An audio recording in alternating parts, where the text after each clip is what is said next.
Well, it is September. Welcome to commUNITY. That means it's back to school. We remember those days.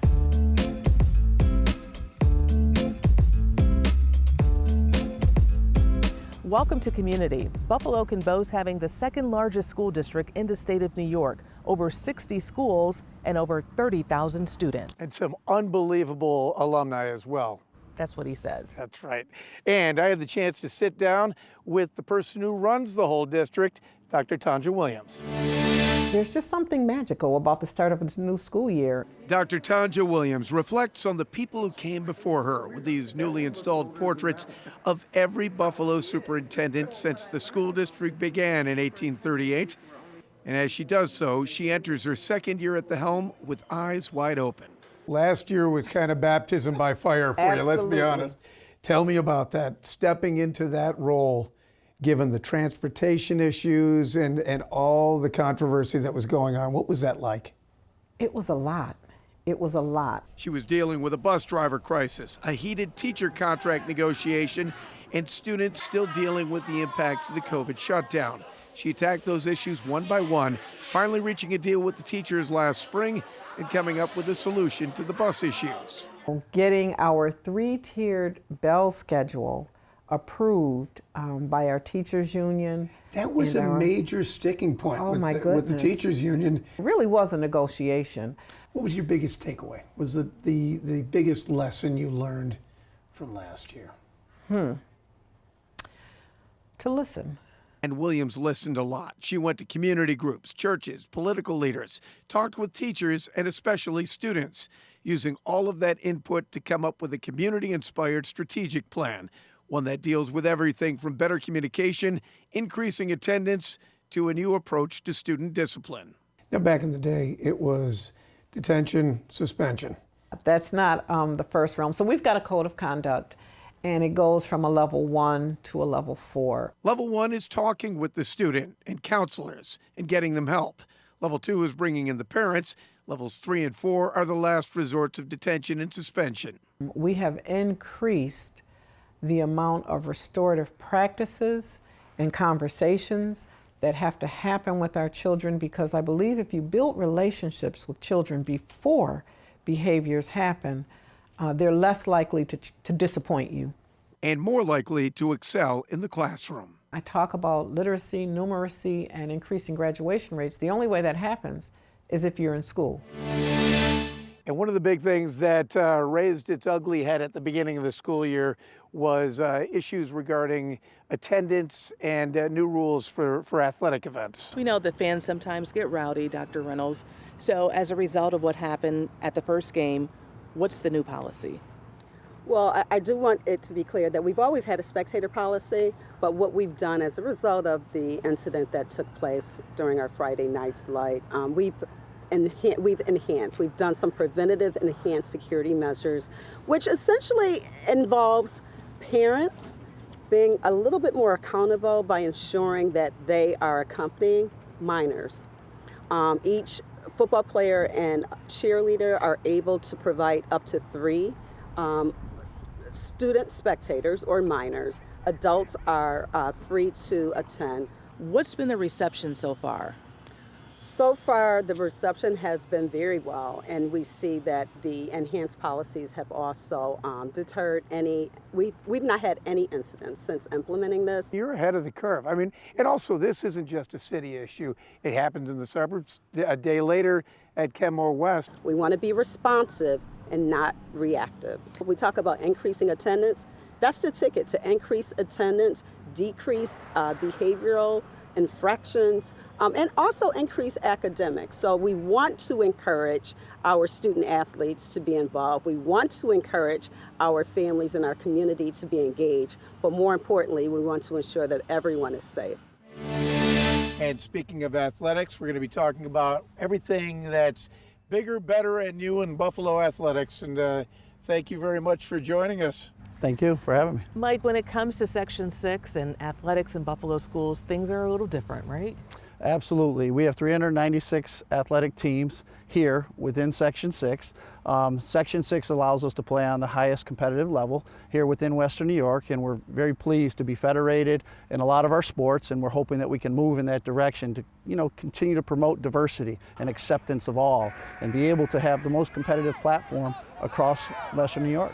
Yeah, rivalries between schools, but now it's branded under Buffalo Athletics. That doesn't eliminate the rivalries between the schools? No, right? that history and tradition of those rivalry contests, we want to continue that legacy and carry that on for parents that were involved, onto the students, and that we work in collaboration with Section 6 when we do a lot of our athletic schedules, so those opportunities still prevail. I know for so long it's been Class A, Class AA. Has that changed a little bit too? It has. So there's now a AAA within New York State, the High School Association. That is now the highest classification. They're expanding that. The reason they're doing that is to increase opportunities and competitiveness across the entire state. We're trying to prepare all our students to go out in the world of work, as well as continue their athletic and academic career in college sports. Last year we had 16 student athletes sign with a college program, Division I or II, to be compensated to play at the college level. We know that if we elevate the equipment, the apparel, the facilities, we ultimately are going to increase the performance, and that's the goal. I went to school for sport administration. I played football for the University of Louisville. Originally, after graduating, I thought I wanted to be an agent. So Justin Gilmore worked with a lot of his teammates as they went pro, which included promoting their community service events, which led him to content creation. My mom's a hairdresser, always kind of been creative, so it's just another medium, which led me to film. In 2021, Gilmore started making the 11-part documentary series Victory Formation, capturing the ups and downs of the Canisius High School football season. That staff specifically really took football seriously. Not so much just football, but they poured into the kids outside of football. Coach Taylor, who has paid for students to get extra help outside of school, whether it be a tutor, help with all those things, men that are selfless, that care about the kids. So I wanted to highlight that, and they were playing it at the high level.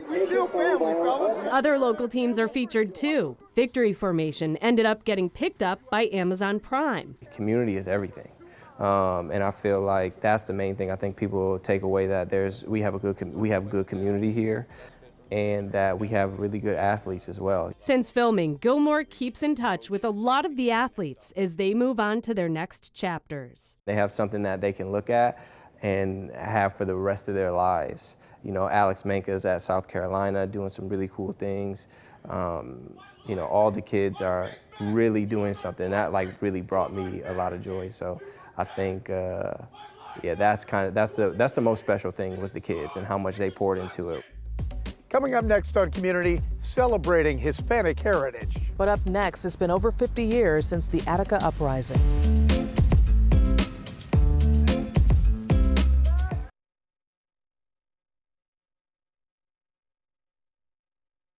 "52 years ago, the Attica prison uprising happened. The maximum security prison was under siege.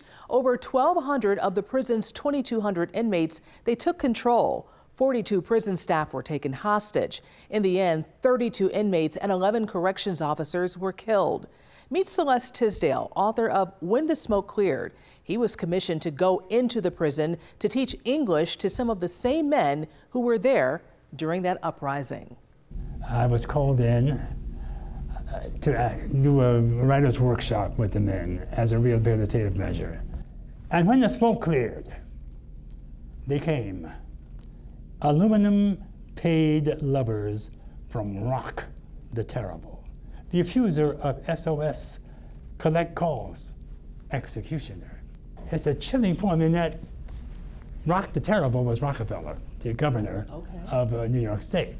They made a political statement in this poem over and over. They came, threatening to rise again. These men who died, they threatened to rise again. Why? Because it's going to happen again. What does it tell us? It told us that they were, first of all, they were deep thinkers. How did this help them? Was it therapeutic for them? Did it change their mindset? What did it do for them? But it changed their mindset in many ways. One thing was that many of them who were not calm became calmer, I think. That's a plus. Some of the guys.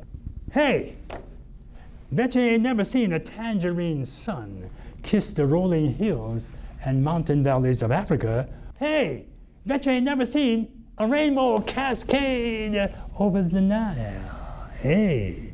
Why is it important to have this book? It's important for the world to know, especially in this time of mass incarceration in America and throughout the world.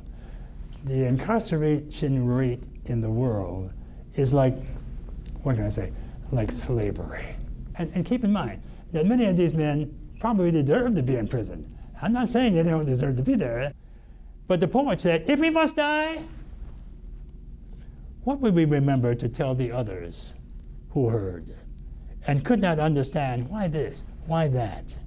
We will say, remember this, and never forget the you of you like men. It doesn't take away the pain, just relieves the tormented. Denise Hicks, an East Buffalo resident, is still digesting what happened on May 14th at the Tops on Jefferson Avenue last year.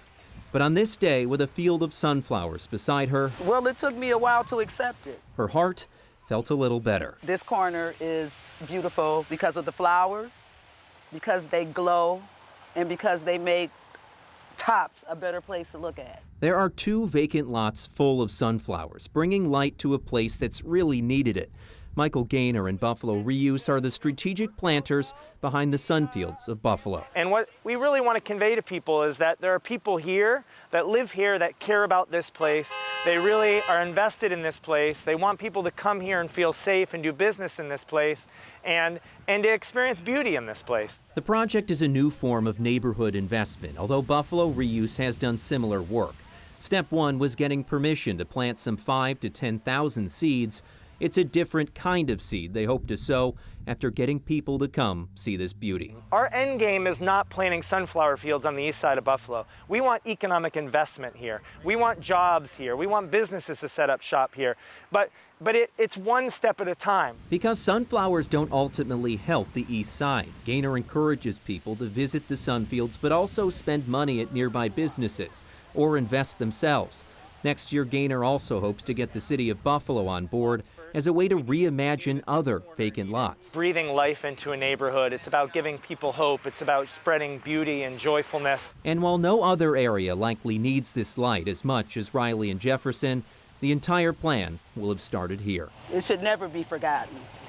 And to see the flowers here is showing it's being maintained. It's growing, it's coming something positive. It's something that brings us together. Other people are coming to enjoy the flowers. Other people are coming to see why. And when they find out why, it makes your heart feel better. It's Hispanic Heritage Month. Here's Alexandra Rios Malvilla. Estamos del mes de hispanos y para celebrar el Consejo de Gerencia Hispana tuvieron una gran ceremonia para celebrar su nuevo centro cultural. Este proyecto lo han trabajado desde 2019 y por fin van a ver sus sueños una realidad. Now in English, this is Hispanic Heritage Month, and the Hispanic Heritage Council of Western New York hosted its groundbreaking ceremony for its new cultural center. This is a project that they've been working on since 2019, and they're finally able to see their dreams become a reality. State, local, and community leaders say this is a project that will leave an everlasting legacy in our community. Many Hispanic children who are born here today grow up in a more American culture. Esmeralda Sierra and Cash Rodriguez with the Hispanic Heritage Council says this new cultural center will help those children connect with their heritage, but also help other community members learn and celebrate Hispanic culture so that it is present here in Western New York. What started just as a dream, right now it's becoming a reality. Even though we had to go through COVID and everything that came with it, we still were able to continue the work to make sure that we're here today. It's been a lot of work, a lot of conversations, a lot of meetings, a lot of networking, a lot of fundraising also, and to make sure we get here to what we're today, that finally we can get that first shovel in the ground, and sooner rather than later, we're going to be opening our doors. This is very important for the community, and it's the first in upstate New York, and we're very proud of what we're going to build here So it has an everlasting legacy, not only for our community, Western New York, and the nation. This center will be the home of many events and cultural activities to promote the Hispanic culture. The project is expected to be done by the fall of 2024. Glasses are cool. Buffalo Bills star linebacker Von Miller teamed up with Atwell Eye Care for a glass reveal day at Highmark Stadium. I mean, I don't know what type of football player I would be out there if I didn't wear contacts or if I weren't able to see. And I can only imagine, what some of these kids go through in the classroom. Not being able to see the board or not even knowing that they have vision problems. Von's Vision is the linebacker's charity created for students in need of assistance with vision care. He started wearing glasses in the 2nd grade. With vision problems and glasses problems my whole entire life, so to be able to identify with a lot of these kids is super special for me. We have a new locker. It'll be a permanent locker at their location. And it'll be monthly openings where kids can come get screened and come get glasses. Not only one pair of glasses, but a second pair of glasses as well. Because we know kids can be hard on frames. I'm hard on frames, so it's super cool that they'll be able to get two. Coming up next on Community, we are going to take you to Cradle Beach for Diversity Camp. And we're remembering an icon in Buffalo.